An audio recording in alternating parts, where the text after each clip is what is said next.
Hey, hi, hello, V Gates. So Wonder Woman 1984 was finally released on HBO Max, and I do have to say that this is a movie that I pretty much forgot about. I did not follow it as closely as I have some other comic book movies in the past. Also, it kept getting delayed, and so it just really slipped my mind. However, I did check it out yesterday, right when it was released on HBO Max, and it took me a day to sort of gather my thoughts about it. I was pretty conflicted, I think, because I wanted to like this movie a lot more than I did. And you can't tell, but I have a ton of Wonder Woman comics over there, a lot of Wonder Woman figures over there, and I am a pretty big Wonder Woman fan.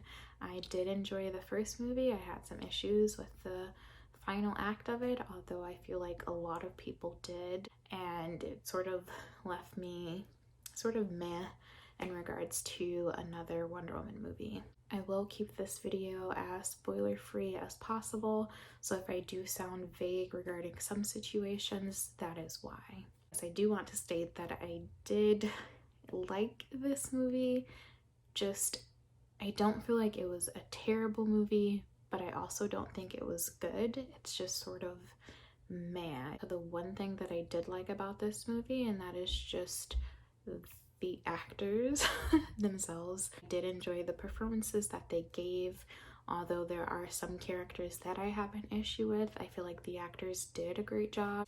Obviously, Chris Pine came back as Steve Trevor, and I felt like he did an amazing job, which is no surprise. I did like Gal as Wonder Woman in this movie. I was never the biggest fan of her being cast as Wonder Woman, and I did like her in the initial movie, although I wasn't completely sold on her acting ability. However, this movie I did enjoy her a lot more than I had in the previous movies. Also, Kristen Wiig as Barbara or Cheetah did a great job. I didn't know that she was cast as Cheetah. I was not keeping tabs on this movie. There are scenes that she was in that I felt wasn't really necessary, but aside from that, she was fine. I didn't have any issues with her.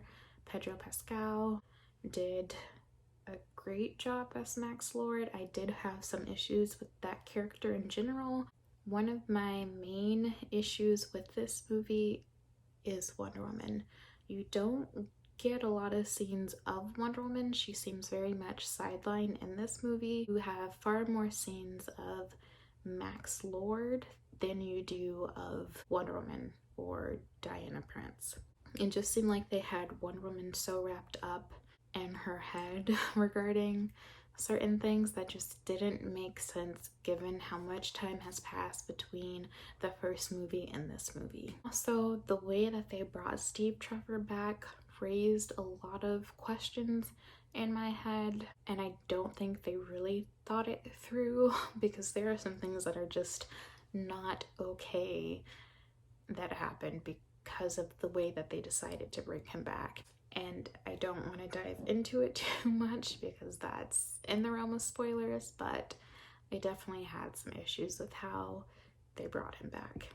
My next gripe with this movie was the cheesiness. This movie was so cheesy and so cartoonish that it really took me by surprise, honestly. And I don't believe that cheese is necessarily a bad thing all the time, but given the first movie and this movie, there is a huge difference. Totally took me off guard. There is a mall scene in the beginning of this movie that is just so cartoonish, where it's just like, okay.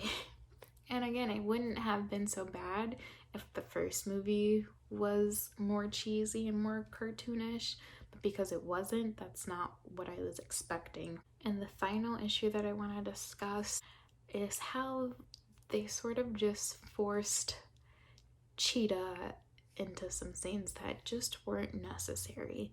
I don't know why they feel the need to have two villains for these movies a lot of the time. I don't believe that it's necessary at all. It just feels so rushed and not fleshed out, and it doesn't make any sense. I was enjoying what they were doing with Barbara or Cheetah. I was enjoying Kristen Wiig's performance. I feel like it would have been better if they had sort of built up a relationship between her and Diana Prince, or between her and Wonder Woman a bit more. Had her become Cheetah in a different way. That way it just seemed more fleshed out, but in this case it was just so rushed and unnecessary. And because it just felt unnecessary, there was a fight in the end, which I don't feel like is a major spoiler at all, but there was a fight in the end that just wasn't necessary at all. It takes place at night, so it's like you can't really see what's happening. You can tell there's a bunch of CGI. The CGI is not good. I was getting some Cats flashbacks, honestly. And I just didn't see the point of it. It just didn't make any sense. They should have just stuck with one villain. And that's it. Those are my thoughts on Wonder Woman 1984. I did like it just a smidgen, just this much. I do think it could be worth a watch, but I paused it several times while watching it. It was not that entertaining. There were moments where I'm just like, I could be doing something else with my time. It took me a day to try and figure out if I was just being too critical or too harsh on this movie, or if it really was just not that good. So let me know what you thought of this movie in the comments. Did you watch it? Did you enjoy it? Where do you rank this in the list of DC? And what comic book related movie are you looking forward to seeing? I don't have an outro yet, so I'll see you in my next video. Tschüss.